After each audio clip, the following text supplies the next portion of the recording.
Today he is here to read some excerpts from The Annoying Ghost Kid with you, talk to you about writing, how to deal with bullies, and answer some of your questions.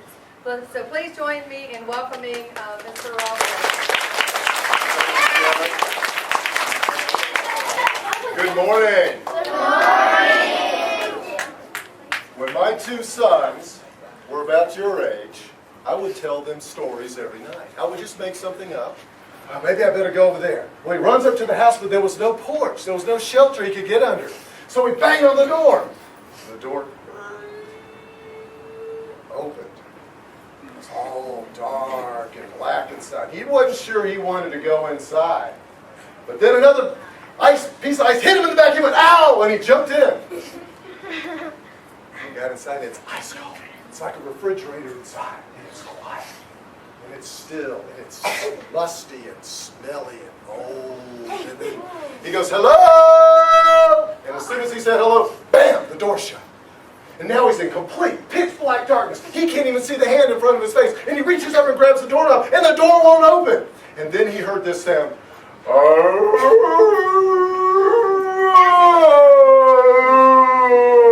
And then my son goes, Daddy, stop! I went, what? He goes, you're really scaring me. I went, oh, okay. Well, what kind of story do you want to hear now? Well, we want a funny ghost story, Daddy.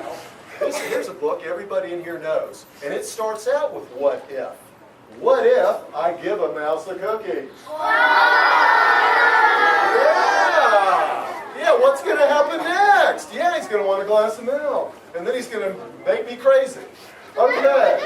Hey, and what if when I go to sleep at night, my toys come alive? Yeah.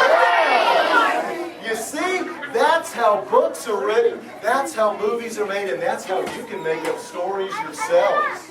Now, I want to read to you a little bit from The Annoying Ghost Kids, starting with chapter 1. You ready?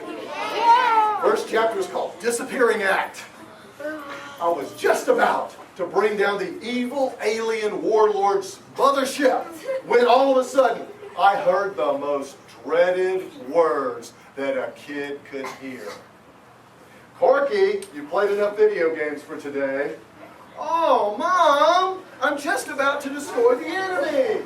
Then when I turned around to continue walking into the playground, there was a kid standing right in front of me. I didn't even hear him come up.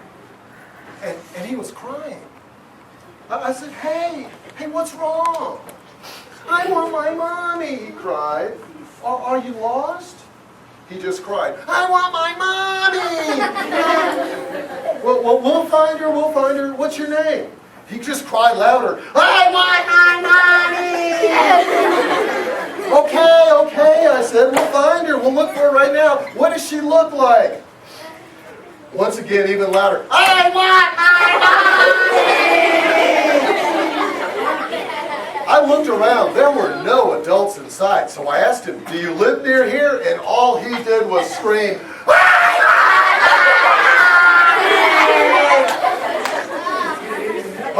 Okay, I yelled. He came flying towards that tree. But now I was too tired to run. He kept coming faster and faster and faster, then bam! He crashed into the tree. He didn't pass through it. He slammed right into the bark, head first.